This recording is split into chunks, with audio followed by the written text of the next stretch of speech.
Okay, recording on. Hello भाई लोग, तो कैसे हैं आप लोग। आज हम लोग एक बार फिर से आए हैं आपके साथ 22 फरवरी के इंपॉर्टेंट करंट अफेयर्स डिस्कस करना। हम लोग कहाँ पे करेंगे? गौतम कुमार की क्लास में, गौती की क्लास में गौतम कुमार के साथ। आइए चलिए शुरू करते हैं। आज का हमारा पहला बिहार स्पेशल हम लोग यहाँ पे देखने वाले हैं उत्तर भारत का पहला जू सफारी। उत्तर भारत का पहला जू सफारी ये कहाँ पे खुला है भाई? तो ये खुला गया है राजगीर में। कहाँ पे भाई? राजगीर। आप इसको राजगृह भी बोल सकते हैं, राजगृह या फिर गिरिराज। अभी का नाम ये है और ये दोनों इसके पुराने नाम हैं। चलिए आगे चलते हैं। आगे नहीं, थोड़ा इसके बारे में जान लेते हैं जू सफारी के बारे में।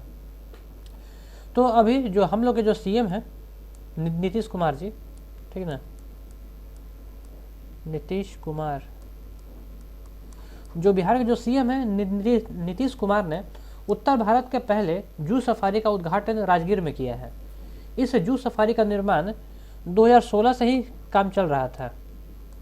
ये जू सफारी का निर्माण 2016 में शुरू हुआ था और जो अब जाके ख़त्म हुआ है। अभी यहाँ selfie point, 180 degree theatre, interpretation centre और ओरिएंटेशन हॉल बनाए गए हैं। यहाँ यहाँ पर डबल लेयर सुरक्षा के पर्यटक खुले में जानवरों को विचरण करते हुए देख सकते हैं। और यहाँ पर देश का पहला स्काई ग्लास वॉक ब्रिज भी बनाया गया है। यहाँ राजगीर में देश का पहला स्काई वॉक ग्लास ब्रिज भी बनाया गया है। आगे चलते हैं। आगे है नेशनल न्यूज। यहाँ पे फिनटेक ओपन हैकथॉन के बारे में आपने सुना ही होगा। आपको मैंने कुछ दिन पहले ही बताया था, आज फिर से आ गया, थोड़ा फिर से इसके बारे में सुन लीजिए। तो देखिए, तो अभी नीति आयोग ने फिनटेक हैकथॉन का आयोजन किया है। किसने किया भाई? नीति आयोग ने।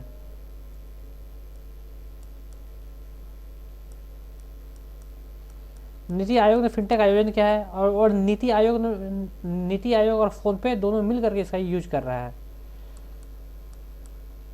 फोन पे, नीति आयोग फोन पे के साथ मिल करके उसने फिनटेक ओपन हैकथॉन का आयोजन किया। तो इसके बारे में जान लेते हैं ना। नीति आयोग फोन पे के सहयोग से फिनटेक ओपन हैकथॉन की शुरुआत किया है, ठीक है ना। तो हैकथॉन समग्र भारत के नवाचार, डिजिटल निर्माताओं और डेवलपर्स को सोचने, समझने, विचारने और कोडिंग के अवसर प्रदान करता है।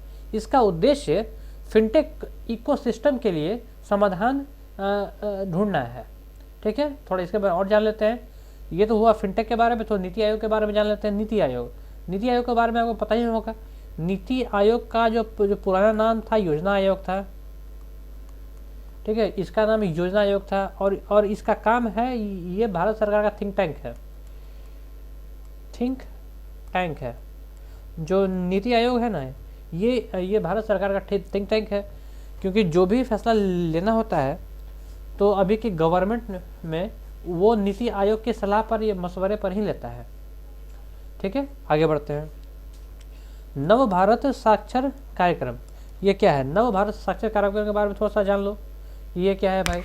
तो यह एक प्रौढ़ शिक्षा के सभी पहलुओं को राष्ट्रीय शिक्षा नीति 2020 और 2021-22 के बजटीय घोषणाओं से जोड़ता है। केंद्र सरकार ने नव भारत साक्षर कार्यक्रम को साल 22 से 27 तक की मंजूरी दी है। कब तक के भाई? 22 से 27 तक के लिए सरकार ने इसको मंजूरी दिया है, ठीक है। कुछ इंपॉर्टेंट पॉइंट जान लेते हैं इसके बारे में। यह कार्यक्रम प्रौढ़ शिक्षा के नाम से चल रही योजना का विस्तार है। परिवर्तित नाम के साथ अब इसे 15 साल के उम्र के ऊपर के सभी लोगों को शिक्षित किया जाएगा और अगले 5 साल में 1038 करोड़ रुपए खर्च करने का लक्ष्य रखा गया है यहाँ पर, ठीक है। और प्लस यहाँ पे शिक्षा का माध्यम डिजिटल भी रहेगा। एक तो नॉर्मल जो जैसे पढ़ाते हैं वैसे भी पढ़ाएंगे और जरूरत पड़ने पर डिजिटली भी लोगों को शिक्षित किया जाएगा, ठीक है। तो इस कार्यक्रम में, ये जो कार्यक्रम है ना, में 5 आयाम रखे गए हैं। पहला, जिसमें कि बुनियादी अंक ज्ञान, साक्षरता के साथ महत्वपूर्ण जीवन शैली से जुड़ा कुशल ज्ञान दिया जाना शामिल है। इसमें इसमें व्यावसायिक कौशल विकास के साथ बुनियादी शिक्षा को भी शामिल किया गया है। आगे बढ़ते हैं। अगला है इंटरनेशनल न्यूज। यहाँ से क्या आ रहा है भाई? फुकुशिमा, फुकुशिमा जल निकासी योजना। फुकुशिमा, हिरोशिमा तो एक ही जैसा लगता है, हिरोशिमा। तो जैसे हिरोशिमा जापान में है, उसी तरह फुकुशिमा भी जापान में है। एक्चुअल में यहाँ पे एक न्यूक्लियर प्लांट है, ये उसी को लेकर यह खबर है, तो जान लेते इसके बारे में। तो अभी हाल ही में अंतर्राष्ट्रीय परमाणु ऊर्जा एजेंसी के फुकुशिमा परमाणु संयंत्र से समुद्र में उपचारित पानी की विवादास्पद योजनाबद्ध नीति की समीक्षा हेतु जापान में मिशन की शुरुआत की गई है। तो 11 में सुनामी के बाद फुकुशिमा परमाणु संयंत्र के पिघलने के बाद से इस संयंत्र के टैंकों में लगभग 1 मिलियन टन पानी स्टोर हो गया है, और यहाँ पे और ज़्यादा पानी को स्टोर करने का जगह ख़त्म हो गया है। तो होता क्या है कि जनरली इसको पानी को रिसाइकिल करके छोड़ा जाता है। अब शायद वो लोग रिसाइकिल करके नहीं छोड़ रहे हैं, तो इससे वहाँ पे प्रॉब्लम बना हुआ है। अब वो ऐसा कर रहे हैं कि नहीं कर रहे हैं, इसी के लिए कमेटी का गठन किया गया है कि आप तो देखिए थोड़ा फुकुशिमा को। अगर वो बिना अनट्रीटेड वाटर को समुद्र में छोड़ देंगे तो भाई बहुत ज़्यादा तबाही हो जाएगा। आगे बढ़ते हैं। रूस बेलारूस सैन्य अभ्यास। आपको पता ही होगा कि अभी रूस और यूक्रेन के बीच में सब कुछ अच्छा नहीं चल रहा है। तो यूक्रेन पर दबाव बनाने के लिए रूस ने बेलारूस में अभी तो युद्धाभ्यास किया है। थोड़ा इसके बारे में जानते हैं। तो अभी रूस और बेलारूस ने हालिया सालों में सबसे बड़ा संयुक्त सैन्य अभ्यास शुरू किया है, ठीक है ना। तो लड़ाकू विमान और S-400 मिसाइल डिफेंस सिस्टम के साथ ही हजारों बेलारूस में 20 फरवरी से इस एलाइट रिजोल्यूशन 22 अभ्यास में भाग ले रहे हैं। ये हो क्यों रहा है भाई? बस को केवल रूस चाहता है कि यूक्रेन को ले ले, लेकिन उसके सामने भी कुछ मजबूरियां हैं। यूक्रेन चाहता है कि रूस से भाग ले, उसके पास भी कुछ मजबूरियां हैं। आगे बढ़ते हैं। कोआला लुप्त प्रजाति, ठीक है ना। कोआला लुप्त प्रजाति के बारे में तो जान लेती है क्या है। कोआला एक जीव है जो कि ऑस्ट्रेलिया में पाया जाता है, इसके बारे में थोड़ा जानते हैं। तो देखिए, अभी हाल ही में ऑस्ट्रेलिया ने आधिकारिक तौर पर कोआला को लुप्त प्राय प्रजाति के रूप में घोषित किया है कि अब ये विलुप्ति के कगार पे है, इसको बचाया जाए, ठीक है ना। तो वर्ष 2001 के बाद न्यू साउथ वेल्स में कोआला की आबादी 33% से 61% की गिरावट आई है। मतलब बहुत तेज़ी से इसके आबादी गिर रही है। ऑस्ट्रेलिया ने वर्ष 19 की भयावह आग, जिसे अब ब्लैक समर के रूप में भी जाना जाता है, के दौरान लगभग 60,000 कोआल प्रभावित हुए थे। उनके विशाल आवासीय क्षेत्र अब रहने योग्य नहीं रह गया। एक बड़ा खतरा, इसके साथ भी एक बहुत बड़ा खतरा उत्पन्न हो गया है। खतरा का नाम है क्लैडमीडिया का प्रसार, क्लैडमीडिया का प्रसार, जो एक यौन संरचित रोग है। यह कोआल में अंधापन और प्रजनन मार्ग में अल्सर का कारण बन जाता है। भाई ये उन्हीं लोगों में हो जाता है। तो कोआल के विषय में थोड़ा जान लेते हैं। तो कोआल ऑस्ट्रेलिया के जंगलों में वृक्षों पर रहने वाले दुर्लभ प्रजाति के जानवर हैं। ये शाकाहारी मार्सुपियस स्तनधारी हैं जो कि अपने शिशुओं को अपने पेट के बंधी थैली में रखते हैं। आगे बढ़ते हैं। स्टारलिंक के 40 उपग्रह नष्ट है। अब पता है स्टारलिंक ये एलन मस्क की कंपनी है।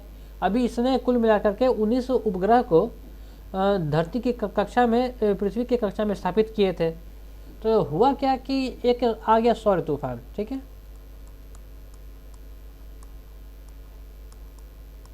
सौर तूफान आ गया, तो जहाँ पे 49 थे उसमें से 40 उपग्रह उस तूफान में बह गए या फिर अपने रास्ते से भटक गए।